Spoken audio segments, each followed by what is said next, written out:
A crisis can bring out the best in people as neighbors join together to support each other and people rise up to find their true potential. But that's not always the case, and inevitably, a crisis can bring out the worst in some people as well.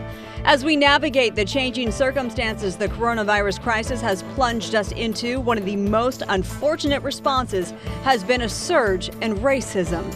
From the misplaced anger at Asian American people being wrongly accused of starting the pandemic, victims assaulted, spat on, insulted, to the anti-Semitic attacks perpetuated by people who believe Jewish people somehow coordinated the viral outbreak, innocent people across the U.S. are being targeted with hatred. And then there are the other victims, the racial minorities who are suffering the most from the virus simply because their circumstances place them in harm's way.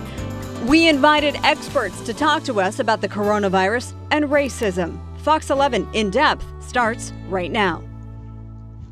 Hello, everyone. I'm Hal Eisner. Almost as virulent as the coronavirus itself is a strong strain of racism and intolerance that has been building ever since the pandemic began. And as we end National Asian and Pacific Islander Month, it's worth noting that some of the most targeted victims of the racial hatred are those in the Asian American and Pacific Islander community. Priscilla Wong is the co-founder of the volunteer group Asian Americans in Action. Amanda Suskin is with the ADL in Los Angeles. Thanks to both of you for joining us. I'd like to start. We're going to talk a lot about this during the show, but I'd like to start with a little opening statement from both of you about where we are with regard to racism, systemic racism, and these communities. Let's start with Priscilla. Thanks so much, Hal. I'm really glad that you're shining a spotlight on this issue. Obviously, it has been, Asian Americans have been a huge target recently with the coronavirus pandemic. But, this is not a new phenomenon, unfortunately. Asian Americans and other people of color have often been scapegoated for economic downturns, for diseases, for other things that are affecting the broader community. And so I appreciate that you're talking about this within the framework of institutional racism, because it certainly is a perpetuation of that.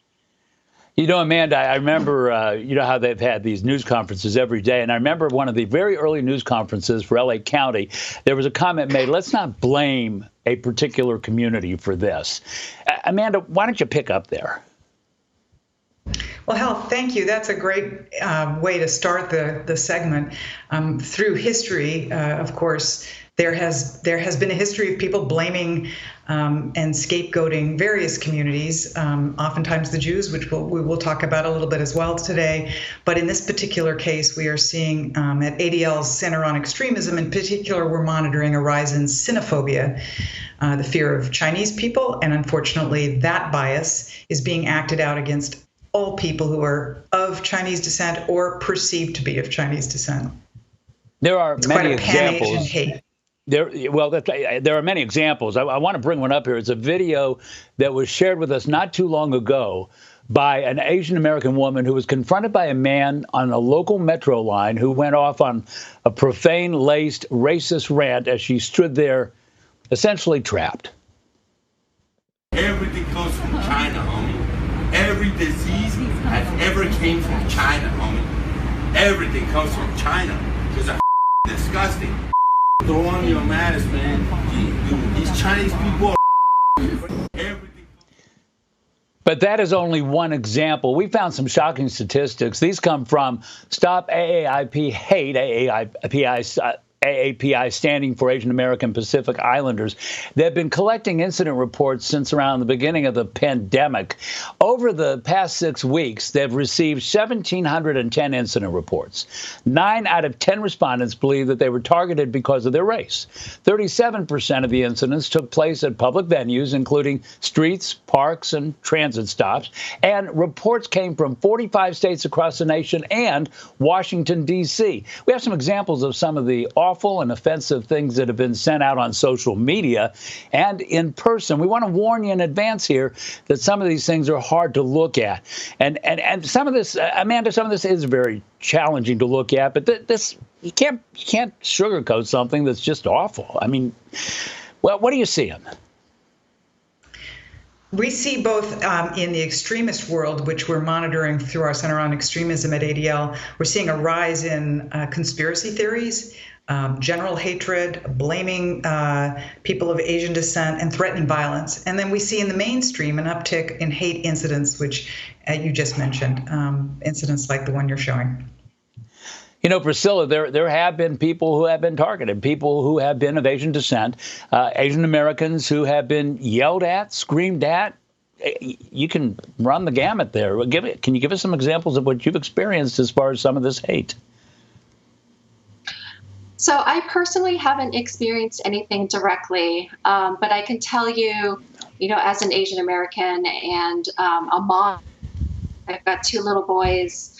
For example, shortly after the stabbing that happened in Midland, Texas, at a Costco, where there was an Asian American father and his 2-year-old and 6 who were also stabbed by somebody screaming about the coronavirus.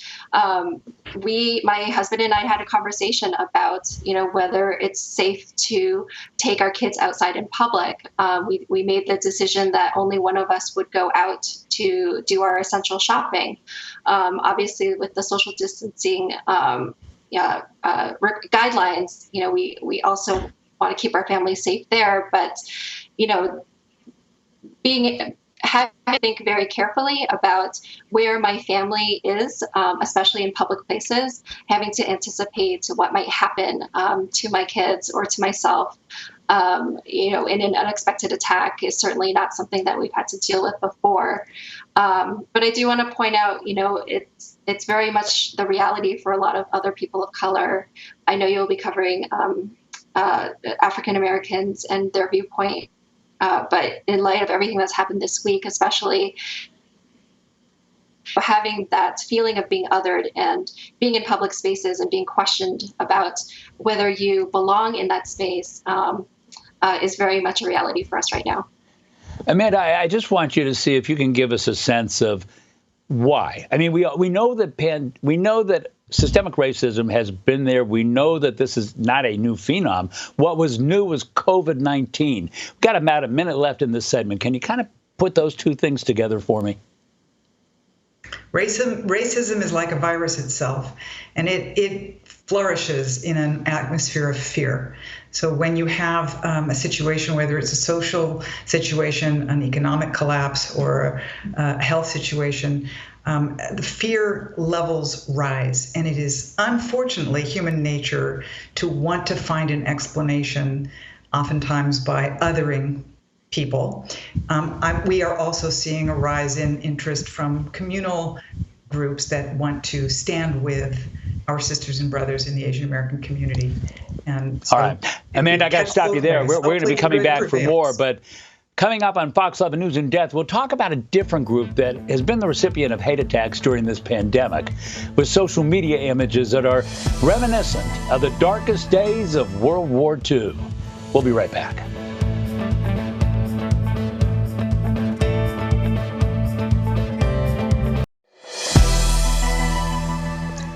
Welcome back to Fox 11 News in Depth. I'm Hal Eisner, and while we may have seen a number of social media posts accusing Asians of either creating the COVID-19 virus or spreading it, there are other platforms spreading an even stranger conspiracy theory that the coronavirus or damage to the world's economy is the work of people who are Jewish.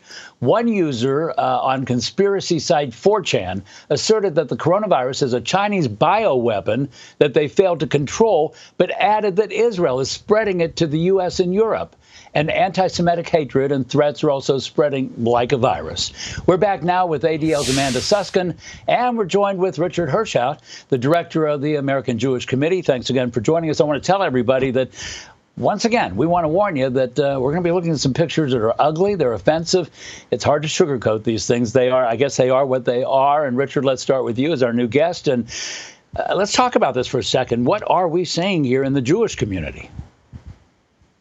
Well, it is insidious what we are seeing. And the fact that hate and extremism is manifesting itself, anti-Jewish vitriol in the midst of the existing stresses of this global pandemic is particularly troubling and something that is frankly outrageous. We are seeing in the Jewish community typical appeals to prejudice. We've seen some vandalism, attacks against synagogues and other houses of worship. We've seen as recently as last week the stickering of white nationalist paraphernalia in D.C. outside of the Museum of Tolerance here in Los Angeles. And perhaps most insidious and unnerving is the invoking of Nazi-era imagery by those protesters who are opposed to the lockdown orders. We've seen this against governors in many states, and in those places where the governors themselves are of the Jewish faith, it is particularly a horrible and an insidious affront. Amanda, I want to pick up on something you said in the last segment. You talked about why these sort of things happen in a situation like a pandemic, and that's because when people get scared, then these sort of things kind of rise, right? And they elevate. And so what are you seeing in the way of the extreme with regard to hatred that has creeped up because specifically of the pandemic and the Jewish community?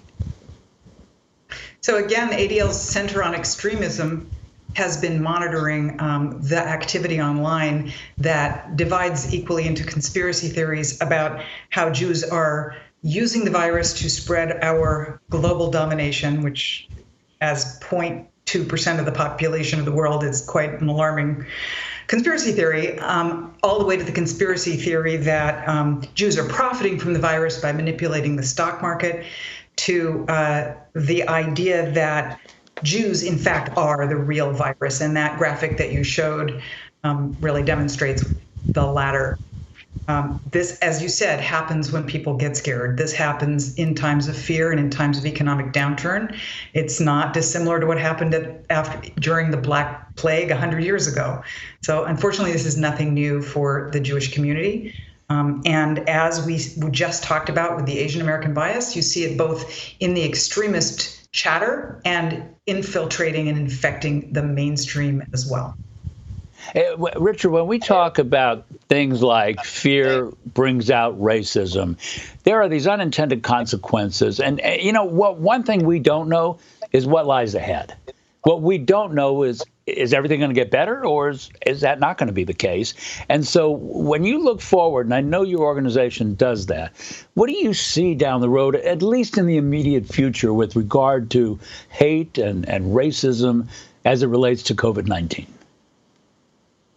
Well, I will say there is a glimmer of optimism from the perspective of AJC, American Jewish Committee, because just as COVID-19 has revealed in some quarters a darker underbelly in American society, it has also revealed a tremendous positive bright lights, the best and better angels of humanity in places that have surprised us. Certainly frontline healthcare workers, but the pure selflessness and devotion of grocery clerks, of delivery people.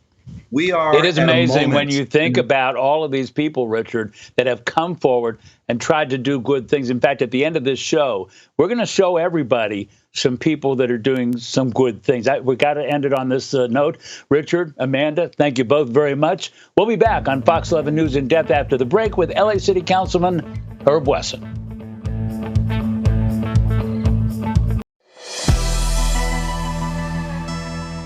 I'm Hal Eisner. Welcome back to Fox 11 News in Depth. Another often overlooked consequence of this pandemic is something that's being called systemic racism. That is the fact that society is inherently discriminatory against some groups who are suffering more from the pandemic and the ensuing lockdown simply because they are part of a disadvantaged racial group.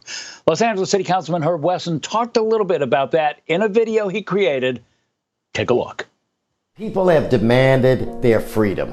Freedom to go to the beach, freedom to get a haircut without any regard for the people who will be most affected by this. People of color are being hit by this pandemic physically, mentally, and financially. Councilman Wesson talking about the damage it could do if the city opened up too early. Councilman Wesson with us right now here on the show. Thanks for joining us. That was quite a video. I saw the whole thing, and it was pretty interesting to watch. Your feelings about COVID-19, this coronavirus, and its impact, particularly on the African-American community, is what? Well, first of all, thank you for having me on. And this is a very important subject for me. That's why I sent an official request to the County of Los Angeles asking that we get these statistics broken down ethnically, because I believe that it would prove my point. And it has proved that low-wage workers, African Americans and Latinos suffer at a higher rate. And also, it's important to get this information so that you could properly deploy resources. Can you talk about those numbers for a minute? Give us a little sense of what that picture looks like. Well, the early statistics that we received from jurisdictions outside of California, like Michigan, where the population of African Americans in particular was about 14%. But the rate of them getting this virus was at 40. Minneapolis, the death rate was at approximately 70+% African Americans when the population was under 26%. And I could go on, state by state, and you see these things, they just jump out at you. And I do believe, without a doubt, that they're racism driven from the creation of this great country of ours, where they viewed African Americans as 3/5 of a person. When you talk about these issues, we don't know where all this is going. We think it's going to get better. We're not sure. We don't know if there's going to be a second spike. We don't know if there's going to be it's all like there's no crystal ball to figure this out. But in the African American community here in Los Angeles, what's the message to everybody? What is the feeling that people need to sort of grab onto? Well, two things. Two things. First, I think that it's important that people understand the statistics. They understand that we're at risk. All eyes are focused on this virus. I believe this is a great opportunity to change things, change the public health system that's failed, and to change the economic system that's failed. The other thing is to highlight, as we're beginning to reopen, in areas where people are economically challenged, predominantly people of color, Blacks and Latinos, we should have mass testing. We also need to ensure that when we do reopen and they come back to work, that they're given all of the protective gear that they need. Most of the individuals from communities like the one that I represent, they can't do their work at home from the computer. They're the restaurant workers. They're the grocery store workers. They're the individuals that are in contact with hundreds and hundreds of people a day. So I think as we talk reopening, we really need to focus on those that are putting themselves at risk.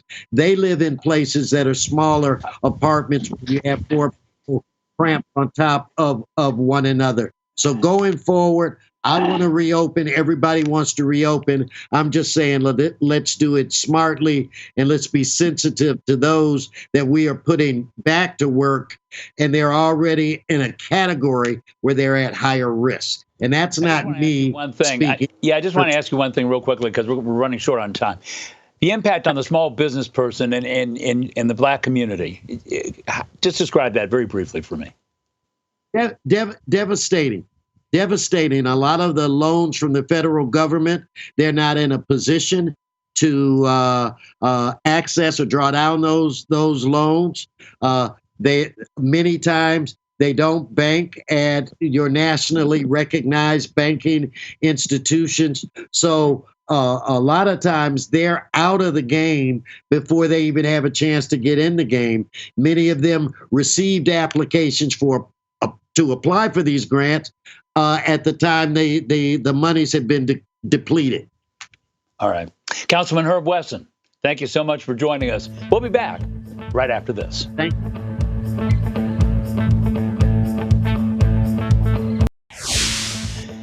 Happy birthday to us. It was 2 years ago that we started my podcast, What the How?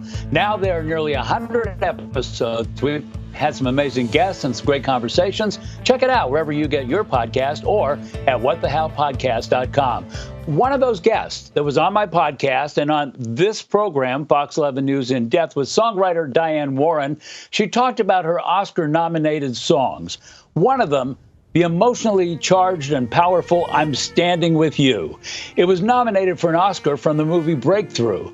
Now that song is being used in a new video to support the UN Foundation's COVID-19 Response Fund for the World Health Organization.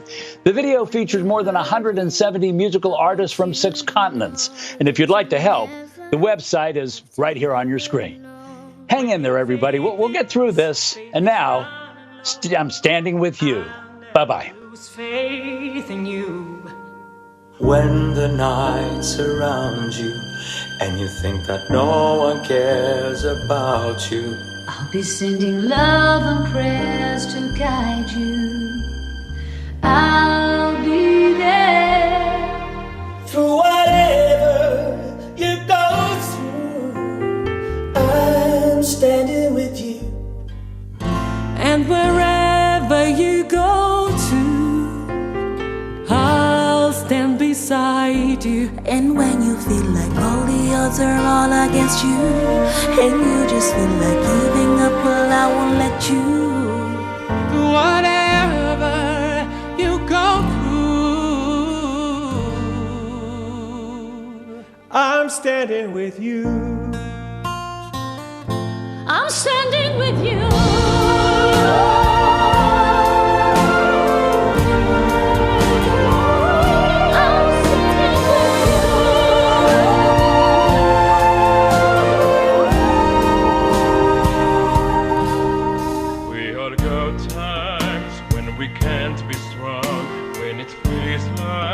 Like all hope is gone, but I'm